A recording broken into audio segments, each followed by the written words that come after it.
Welcome to some overtime edition for Dash to the Desert. Vin Parise, Scott Williams, thanks for joining us on yourview.com.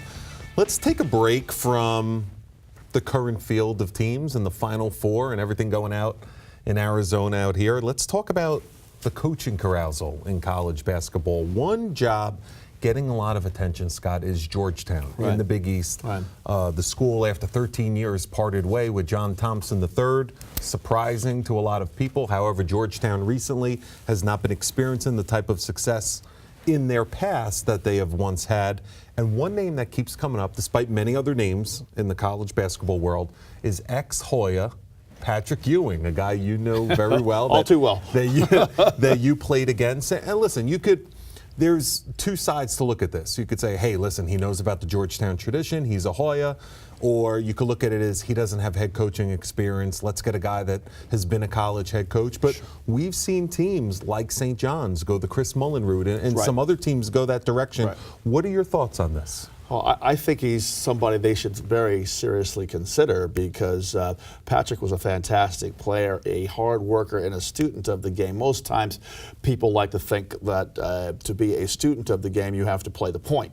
And that's not so true. I think he's done his job by going to the assistant route, learning the X's and O's and the psychology of being a coach. He was assistant for Stan Van Gundy in Orlando for a number of years. Now he's on the bench in Charlotte with the Hornets. So he's put his time in. I think that having to have that HC next to your name is kind of overstated too much. I think he knows the game. He understands the coaching side of the game. I'd like to see him get a shot. You know, you played for a Hall of Famer in Dean Smith at North Carolina. Roy Williams was actually an assistant coach. That's right. They used to work with you there. You're an NBA veteran. You've been on an NBA bench as an NBA assistant coach. What's the biggest adjustment for when you go from being an assistant coach and holding the clipboard to running the show as a head coach? You know, you have to make sure that your players have a confidence that you're going to put them in the best position for them to succeed.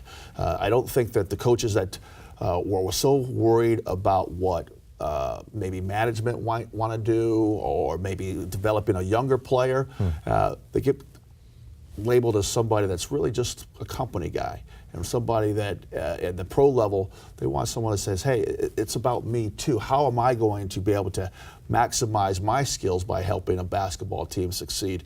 And I think Patrick understands that. Great stuff, man. Great insight, as always. Looking forward to it. And thanks for joining us on some overtime coverage on yourview.com. Dash to the Desert. It's been fun.